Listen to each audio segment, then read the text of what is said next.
ठाणे काँग्रेसकडून जनसुरक्षा कायद्याविरोधात जिल्हाधिकारी कार्यालयासमोर काळ्या फिती लावत निदर्शने।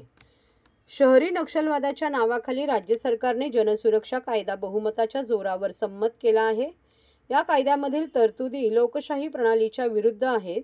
त्यामुळे सर्वसामान्य नागरिकांच्या स्वातंत्र्याची व नागरिक हक्कांची पायमल्ली होणार आहे। याच्या निषेधार्थ महाराष्ट्र प्रदेश काँग्रेस कमिटीच्या आदेशानुसार ठाणे काँग्रेसच्या वतीने जिल्हाधिकारी कार्यालयासमोर काळ्या फिती लावून निदर्शने करत राज्य सरकार विरोधात जोरदार घोषणाबाजी करण्यात आली। यावेळी हा कायदा मागे घेण्याच्या मागणीचे निवेदन जिल्हाधिकाऱ्यांना देण्यात आले। विधिमंडळात चर्चा टाळून फक्त बहुमताच्या बळावर सरकारने हा कायदा मंजूर केला आहे। या कायद्यानुसार सरकारला कोणतेही सामाजिक आंदोलन देशविरोधी ठरवून कार्यकर्त्यांना तुरुंगात टाकण्याचे अधिकार मिळतात। सामाजिक आंदोलनाचा गळा घोटण्यासाठी सरकार या कायद्याचा वापर करणार असल्याची शक्यता ठाणे काँग्रेसचे अध्यक्ष विक्रांत चव्हाण यांनी व्यक्त केली। ते म्हणाले की जनतेचा अभिव्यक्ती स्वातंत्र्यावर गदा आणणारा, सामाजिक आंदोलनांचा गळा घोटणारा हा कायदा असून सरकारचा डाव आम्ही कधीही यशस्वी होऊ देणार नाही। या प्रसंगी ठाणे काँग्रेसचे अध्यक्ष विक्रांत चव्हाण, मुख्य प्रवक्ते राहुल पिंगळे, भालचंद्र महाडिक, महेंद्र म्हात्रे, हिंदूराव गळवे, निशिकांत कोळी, रमेश इंदिसे, रवींद्र कोळी, स्मिता वैती, शिल्पा सोनोने, शीतल अहेर यांच्यासह पदाधिकारी व कार्यकर्ते मोठ्या संख्येने उपस्थित होते।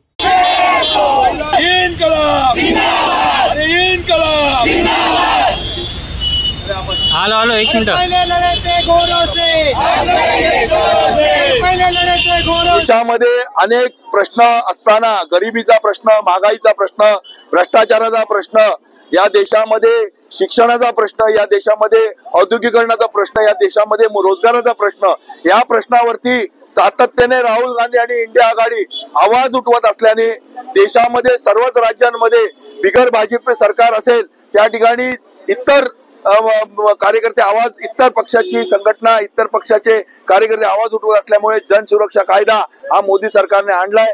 या जनसुरक्षा कायद्यामधून अशा प्रकारची तरतूद केली गेली आहे की तुम्ही सरकारच्या विरोधात बोललात, सरकारच्या विरोधात आंदोलन केलात तर तुमच्यावरती मोठ्या कलमांतर्गत गुन्हे दाखल होतील व तुम्हाला जेलमध्ये डांबलं जाईल।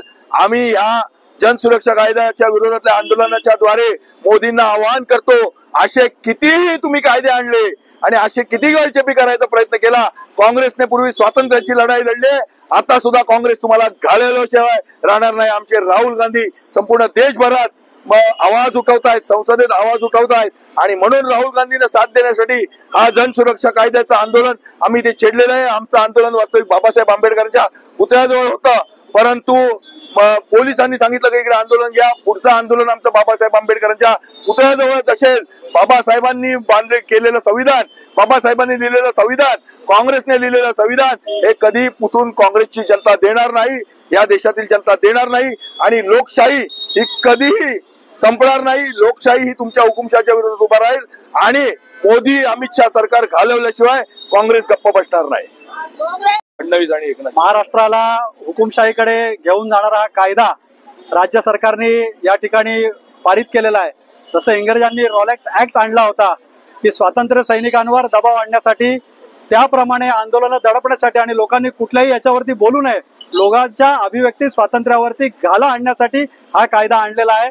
जसं की आपण म्हणतो ये सरकार हमको डरती है, पुलिस को आगे करती है, त्याप्रमाणे पोलिसांना अमर्याद अधिकार यांना त्या ठिकाणी देण्यात आलेले आहेत। तुमचे मालमत्ता देखील त्या ठिकाणी ताब्यात घेण्याचे अधिकार त्या ठिकाणी देण्यात आलेले आहेत की कुणीही कुठल्याही प्रश्नावरती आंदोलन या ठिकाणी करण्यात येऊ नये। उद्या कदाचित या ठिकाणी लोकांना आंदोलन करता येणार नाहीत, पत्रकारांवरती त्या ठिकाणी निर्बंध घातले जातील, शेतकऱ्यांवरती त्या ठिकाणी निर्बंध घातले जातील। शिवशाहू फुले आंबेडकरांची ज्या संघटना ज्या चळवळीतून आल्या आहेत की यांना कुठल्याही प्रकारची चळवळ त्या ठिकाणी नकोय, शासनाविरोधात कोणी बोलायचं नाही, कुठल्याही प्रश्नावरती आवाज त्या ठिकाणी उचलायचा नाही आणि कुठल्याही प्रकारचा निर्णय या सरकारला द्यायचा नाही, त्याकरता सर्वसामान्यांचा आवाज दाबण्यासाठी यांनी हा कायदा पारित केलेला आहे। परंतु काँग्रेस पक्षाचा याला विरोध आहे आणि हा जर कायदा रद्द झाला नाही तर यापेक्षाही उग्र आंदोलन आमच्या माध्यमातून या ठिकाणी केलं जाईल।